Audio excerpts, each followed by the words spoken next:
Well, everybody, welcome back to another episode of the Gridiron and Growth Podcast. I am your co-host, Bennie Fowler, along with my co-host, Ryan Harris. And today we have the Sandman in the building, Cory Sandhagen. Welcome to the show. Man, really appreciate you taking the time. Ryan, for background, Cory and I were training at the same gym, Resilience Code. Do you still train there? No, not anymore, no. Yeah, well, we were training at Resilience Code and got a chance to meet, and then we have the same massage therapist. Shout out to Meg. Meg is awesome, literally the best in Colorado. So, maybe we could put her number and information in the podcast episode. But Cory, man, it's good to see you, man. How's everything been? Yeah, it's been really good. I had an injury in my last fight, so that one's kind of clearing up now. So I'm kind of feeling a lot better jumping into a camp. So hopefully that'll be what I'm doing soon. And other than that, just like kind of really like narrowing into how I want the second half of my career to go, and just like settling into the way that I want that to go. And yeah, it's been all good. Yeah, I've been seeing that on Instagram, so I would love to just even dive in. Before we dive into your career currently, what does the second half look like? Because I'm seeing you starting to teach on Instagram now in terms of what you're doing with everything you're fighting. Yeah, I'm just trying to juice this thing as much as I can, man. Like I'm trying to make as much money as I can out of this thing, and there's like a lot of avenues that I really wasn't even exploring, like YouTube and Instagram and just all of that stuff that I really wasn't exploring at all. And then I really want to get myself out there so that fans can see a little bit more of my personality, because that's really important, because we're in a sport where sport and entertainment are mixed, and the more popular you are, kind of the first picks you get in opponents and all of that. So yeah, I'm just trying to do that. I'm trying to like really gear up for like getting used to what it would mean to be a champion and what my life would look like as far as how that would go. I feel like people sometimes they'll win and win and win and then oops their way into a lifestyle that they really didn't ask for as champion. And I'm just trying to like get familiar with what that would look like, and just hitting all the steps in my head so I could be prepared for all of it. That's the first step, man. Because we tell you, like, we were champions before they gave us the rings. Like, you got to do that, man. I'm happy for you there. How does preparing for a fight look now that you're looking at that second half? You're young, getting into the game, growing your name, kicking ass. But now as you're looking at this, I'm sure different things don't bring as much anxiety as it used to, or you know how to keep people away. What's different about fighting now at this stage of your career? Well, they feel a lot bigger. They're like definitely a lot bigger. There's, for a long time there, I was just fighting and being like, cool, like I'm fighting. And then not really realizing the whole entertainment piece, the whole publicity piece, the whole other piece that, like I said, comes with being a world champ in our sport, which is just different, It's like very centered around me. It would be like if the, Cowboys won the Super Bowl and then like you're the only cowboy, it's like a really big deal. You know what I mean? So 100%. Yeah, so just kind of getting comfortable with that. I think that I'm in a really good place as far as how I go into fights, where I am just personally. I'm really good at handling a lot of fears now. I'm good at handling a lot of, just like the silly tricks that your brain will try to play on you with all of this stuff. I'm really good at handling all that stuff. I feel like when I go into fights, I know where I'm supposed to be as far as, like not getting too excited, not being too low, how I am with that. So I think I've really narrowed down and kind of like cracked the code for myself, at least as far as how to be a really good competitor. Like I feel really confident in that. I would love to dive deep, not giving your secrets away or anything like that, but we have a lot of listeners, and I even think about it for myself in terms of handling those situations in uncertainty, especially you're going into a ring where you are fighting another human. What are the tactics or things that you do to set yourself up for a win? What does it look like to control your mind and your thought? Yeah, I think that there's like two parts of that question. I think that there's the logistical, like how to actually be a better competitor, like the visualization, the meditations, the, practicing the extra hours, the, all of those really logistical things. And then I think that there's a big piece of working on yourself that matters a lot. This isn't 100% true, but I'm striving to be a guy that can't be hurt by anything. Like your words can't hurt me. Me losing can't hurt me. Me getting knocked out and getting cut, a worst case scenario, that can't shake the human being of Cory. And that's what I'm striving for. I'm not 100% that, but I think that goes a really long way, letting go of what it is that you think you want in order for, the universe to play out for what it is that you should get. I think that's a really big piece, and, like being able to be free enough to perform in a really high stakes scenario. Yeah, you got to be like water, right? You got to be like water. I want to go back to something you said because I love it, and I know how important it is. I've been there. You said you learned how to handle your fears. You learned how to handle the tricks your mind can play on you. For me, that was saying, okay, fear's a constant. This means I'm in a good place. What were the things that you did to address and recognize the fear? And I want to first congratulate you on even doing that, because we know a lot of athletes will never admit that they have fear. Mm-hmm. What did you do that made you successful at handling it? I like to follow my fear all the way down the rabbit hole. Like, hey, you're scared to get knocked out. Okay, why are you scared to get knocked out? Well, it's like, because I'll lose. It's like, okay, well, why am I afraid of losing? And it's like, well, because everyone's going to think you're a loser, and then you don't make as much money, and then maybe you're fighting a fight in your next one that you don't really want to fight. And I just follow that down all the way to where I'm like, oh, this is all silly. Like I'm going to be fine. I'm not going to be living in a van down the river. Yeah. Yeah. Like I'm going to be fine. So I just do that with my fear. And almost always do I like discover some insecurity that I got to work out, or I'll discover that it's just stupid. I just love your self-awareness. I think that's something that I'm always trying to constantly work on, is how do you get better? How do you actually face those things? So definitely want to acknowledge that. I know we're on the Gridiron and Growth podcast, but what was it like to be on the Joe Rogan podcast? It was cool. Yeah, it was cool. I was on twice now. Yeah, Joe's real nice. The first time, to be honest, it was like kind of early in my career. Like it was right after I knocked Frankie out.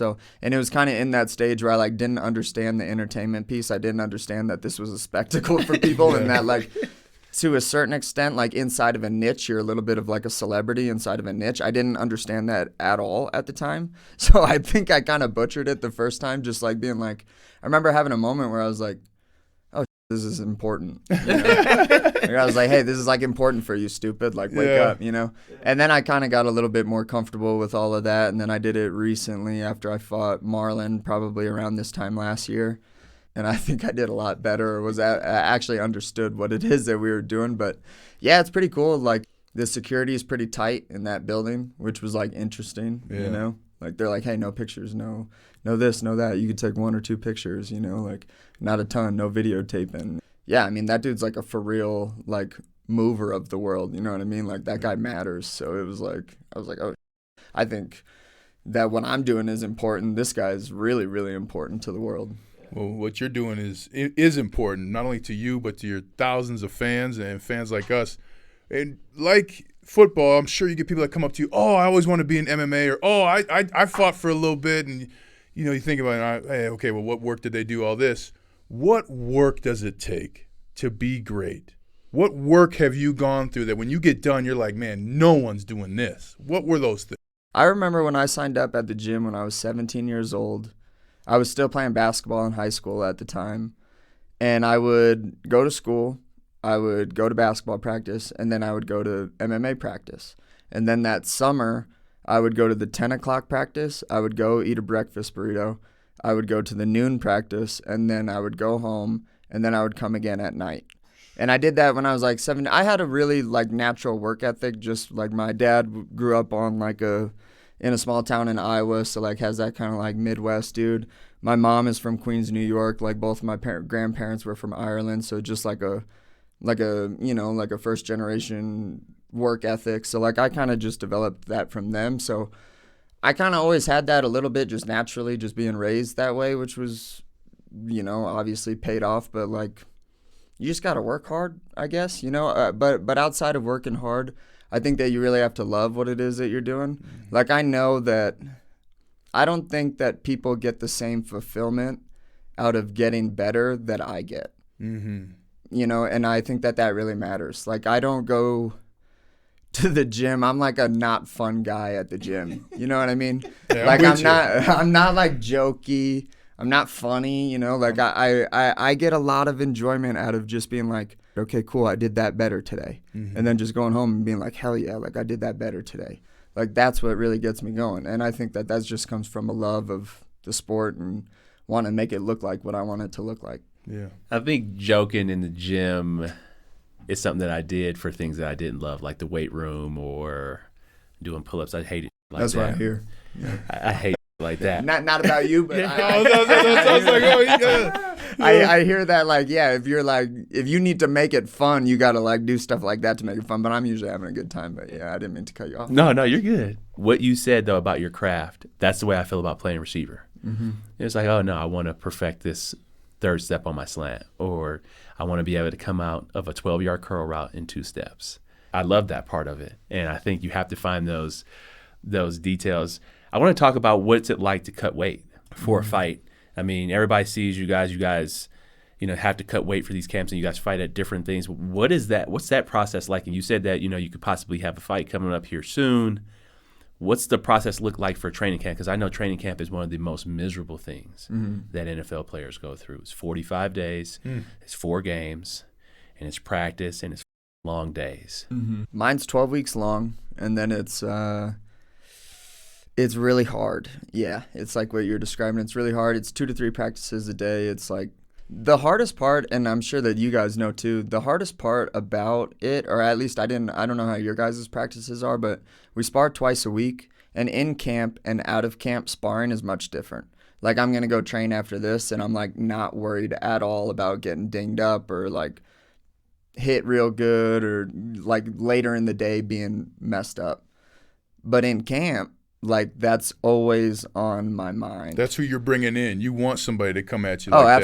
Absolutely. I always pick the best guys, and then I keep the fight wherever they're best. I just try to beat them where they are, because in striking, it's kind of tough to find people that I can compete really highly with. So I just make whatever situation I need to make happen for me to get better. But yeah, so sparring really sucks. It feels like you get hit by a car every Tuesday and Friday. That sucks. The weight cut piece, I usually start about 8 or 9 weeks before. I'm about 160 now. I got to make it to 135. It sounds a little bit worse than what it is. Like Aljamain Sterling was cutting from 170. I know he'd talk about. So 160, I would say about like 25 pounds is pretty typical. I only have to get down to about 150 a week before. So I only lose like 10 real pounds, but I'm kind of already like skinny and gangly anyways. But that's not too difficult. The last week you cut 15 pounds by like draining yourself of water, like obviously hitting the sauna. You can lose a ton of weight in the sauna pretty easy. I sweat real good. Some people don't sweat as good. Like some people are like 1 pound every 20 minutes. I'm about 1 pound every 10 minutes. So usually when I wake up, I have to cut about 7 pounds. So I'm only in the sauna for about an hour 20 maybe. But yeah, I mean, you got to think too, man, everyone in this sport is like weird. Like you don't get like you don't get into MMA being like normal and like you go play normal sports if you want to do something like that. Are you calling us normal? Maybe not at your guys' level. They probably aren't. But okay, yeah, so you got to think though that these guys that have really tough cuts, I think some of it is them maybe cutting a little bit too much weight, but I think some of them is that a lot of these guys are like high school kids, you know what I mean? Like it's not like the most responsible group of guys, you know what I mean? So my weight cuts aren't ever that bad because I'd rather be hungry than stressed. So I'll just like be hungry and be thirsty and be like, this is better than me having to worry about if I'm going to make weight. So yeah. Man, that is insane. Yeah. One of the things that I love that I'm glad they don't do in the NFL, but when you do the weigh-ins and you stand nose to nose, like who has had the worst breath when you were standing there and all of your pre-fight, like who are you like, God, this dude ate an onion, bro? Actually, I have not been able to smell out of my nose for about 10 years. What? Yeah, because I deviated the septum and I got like 30% going on in my nose, so I'm mostly like a mouth breather, so I don't smell anything ever. So I'm actually immune to whatever. I have had some stinky opponents though. Yeah. Where I'm just like, ugh, and then the smell of blood is kind of gross. I can smell those things for sure. But do they tell you guys before those nose to nose matchups, like, hey, he's gonna just make it showy, or like what do they say to you guys that it always ends up you gotta get pulled apart? Nah, the UFC lets you be pretty much who you want to be. I know though that like there's some guys that might try to pull some I just keep my distance from them because I think it's wrong that they let people shove each other. And I know that Dana doesn't like it. It's just not a good look, I don't think. Like, that's just not a good look for the sport. I've seen people, this one guy, Drakkar Close, who's like a bud of mine, he got shoved and he was cutting weight, man. Like, he's down probably like, that dude cut a lot of weight. He was probably 15 pounds lower in water weight. You know what I mean? Gets shoved, whiplashes his neck, and can't fight the next day. So I don't really play around with that stuff, you know? And I also don't give off the energy where someone would do that to me either.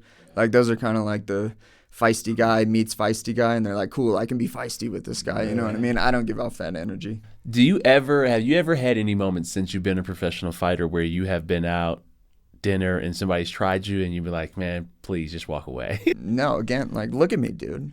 You know, like, one, I don't know. I guess I just don't really give off that energy. And two, I just like wouldn't care. I'd be like, you know, like, you're an idiot, but see you later. You know, Man, if I had your skills, I don't know if I would try and people. No, man. I don't have the energy for that, dude. I don't have the energy for that. Talk about this though. This is common. The baddest, who can fight, who have won fights, they're the last person to fight. And they're the last person to tell you, oh, I'm a fighter. Like, where do you get that humility in fighting that the most of us who don't fight don't have? Fighting's dangerous. You know, like, people don't realize how dangerous fighting is. Like, if I go out and get in a street fight and I break my hand and I'm out for 6 months, 8 months for my career, that's like a big deal. Like, even when you win, you lose most of the time. Like, I've had a ton of fights where I've won decisively and still gone home and been like, man, I can't train for like 2 months now because I got to let this recover. Fighting is dangerous. That's why don't do it. You know what I mean? Like, don't do it. I've seen way too many of my buds get really, really hurt. Like, horrific things happen by getting knocked out or like popped or dislocated. And when you see enough of that, you're like, oh no, like, that's not for me. Yeah. I love that. Be curious to see just, throughout your UFC career, what's been top 2 books that you've read that have just brought a lot of perspective.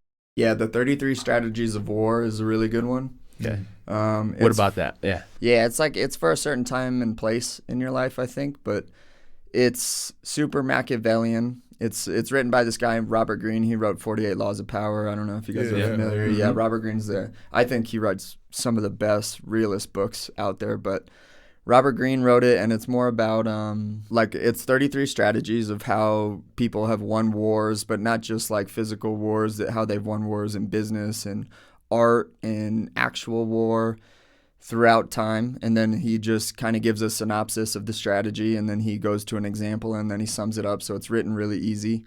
And that was a really important one for me. I read that one after I lost to Aljamain Sterling, like my first loss in the UFC, which was a super embarrassing, like, really not fun one for me to go through because I hadn't tapped into kind of that darker side of who you kind of got to be in order to go into a cage and really whoop someone's ass, because sometimes it can get really ugly. And like, even when you're the person dishing out the ass whooping, sometimes that's like not as enjoyable, you know?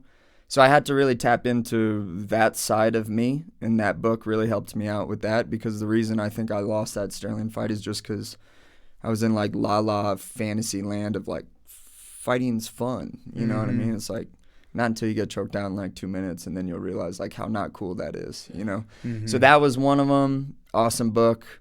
I didn't recommend that book to people for a really long time because it helped me so much, and I didn't want my I feel you. I didn't want my opponents reading that. Another one that helped with fighting, again, I think just being on this side of, I'll go over the one that I'm reading right now, which is a book called Oneness. I think that there's, like I said, like the logistical piece of what makes you a better competitor, like the 33 Strategies of War.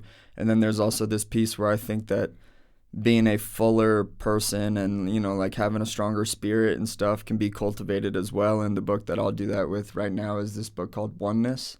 It's a little bit out there, as far as spirituality goes, but I love it. I read it every morning and every night, almost like how they would read the Bible. That's how I do that. I say my prayers, I do my meditation, and that's how I kind of like stay sane. So Last question for me. You kind of talked about it there after reading the first book, 33 Ways of War. Mm.